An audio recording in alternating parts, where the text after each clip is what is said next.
Hey guys, it's Gideon. I've got a hopefully quick video this week just talking about gearing up in phase 3 of Alpha 2. I don't know, it's kind of a mixed bag. Some people like it, some people don't. So don't shoot the messenger. Just go ahead and give me a like and share the video somewhere before you decide that it's my fault. But joking aside, TLDR, this phase, make money, buy gear from crafters, grind high-level POIs, and join a really cool guild like the Federation. Plug discord.gg/the Federation. The guild thing, or join another guild, right? A lot of guilds will work together to pump up crafters. They'll do gear swaps to kind of pass gear down to players who maybe aren't playing as much and stuff like that. That's a really good thing to do too. So what can you do though early on, early wins? Because there is no gear that you can buy that's like starter gear off the vendors anymore. You want to do the initial sweat of your brow quest. If you don't know what that is because you haven't played before, that's a very early quest. It's like the second-ish quest that you get. It gets you your harvesting tools and your mount. You want to do that first. Near your initial area, there is a quest giver that gives out a quest called Safe, Fast, Sure. I also have this in a couple other videos that I've done in the past.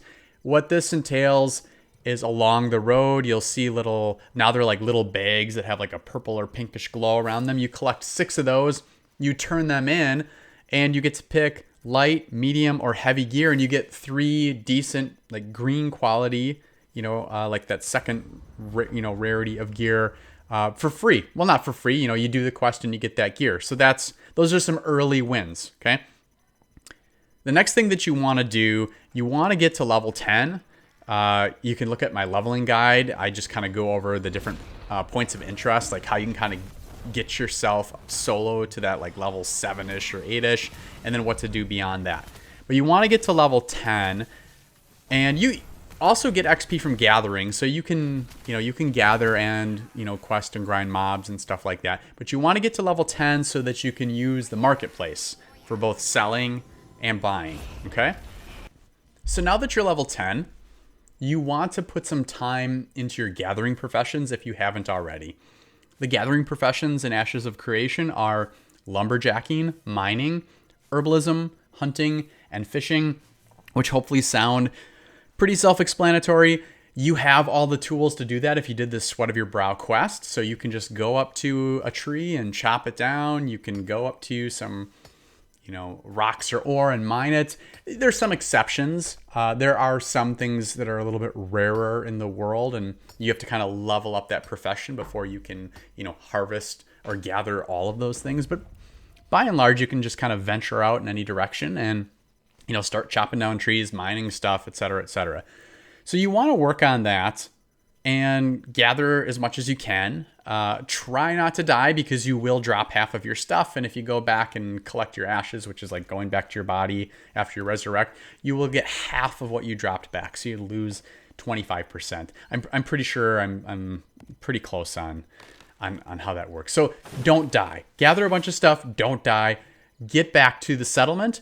And since you're level 10, you can sell things on the marketplace. So you want to go ahead and my recommendation is I don't have like a perfect, evergreen pricing guide for you, or even a perfect way to find just the right gear by typing something and then searching for it. It's gonna take some work.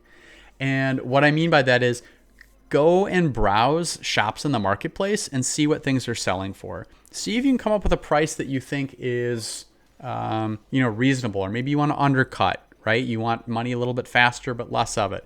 Come up with your own strategy, right? If we're playing a game like this, you're probably smart. So go figure out your own strategy. But what you want to do, gather a bunch of stuff, sell it on the marketplace, and then take your profits and buy gear upgrades. Your goal is really just to find cheap stuff initially that maybe people are just trying to get rid of, and just fill all of your gear spots and then upgrade to better items over time.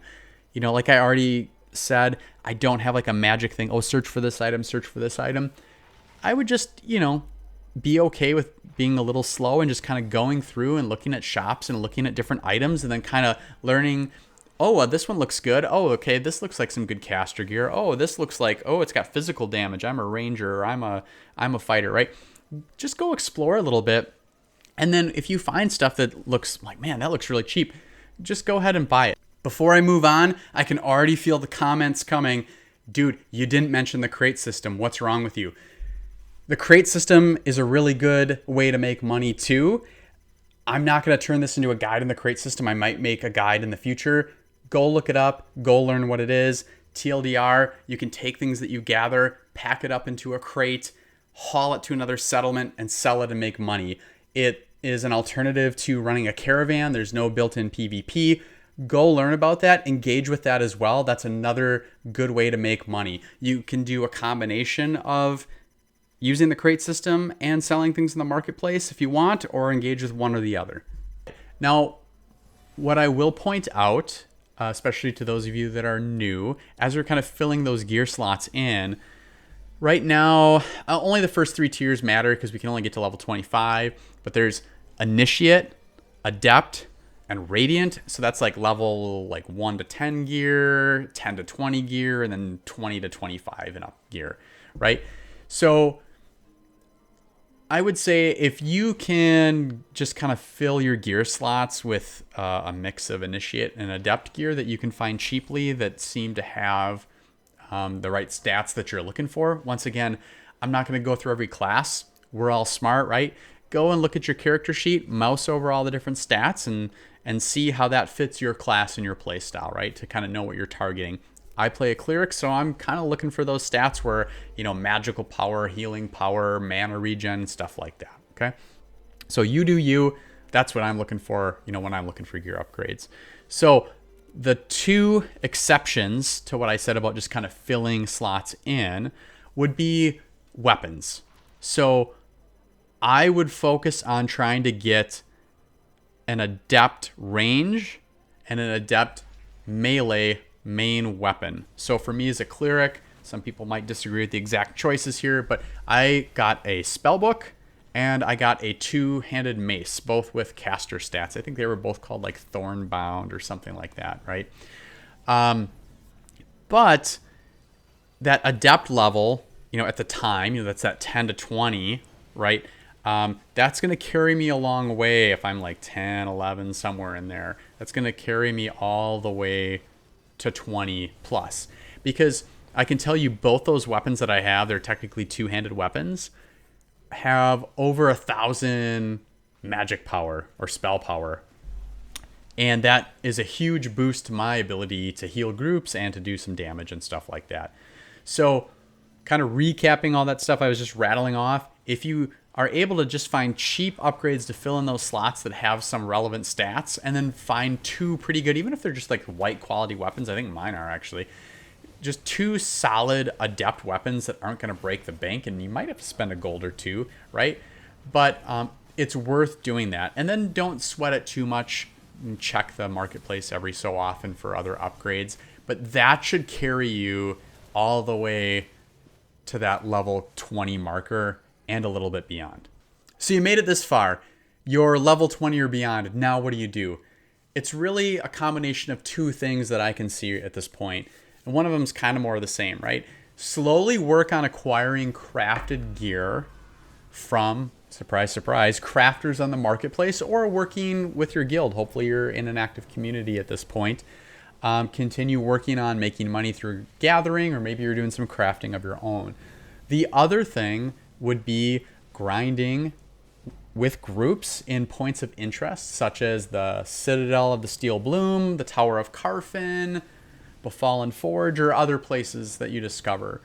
And that's really kind of the name of the game for gearing in this phase, is a combination of acquiring crafted gear and getting some drops from points of interest. Drops are kind of sparse, so you don't see them a lot. And that's why I'm really, really encouraging people to go ahead and gather, sell, and engage in the marketplace, or with their guild, or in the trade chat, and doing all that kind of stuff. So hopefully that's helpful to you. It's not super straightforward, and it's a little frustrating when you're used to just, getting enough silver and getting your starter gear at, one of the early vendors. So if you have questions, let me know in the comments. Until the next one, peace.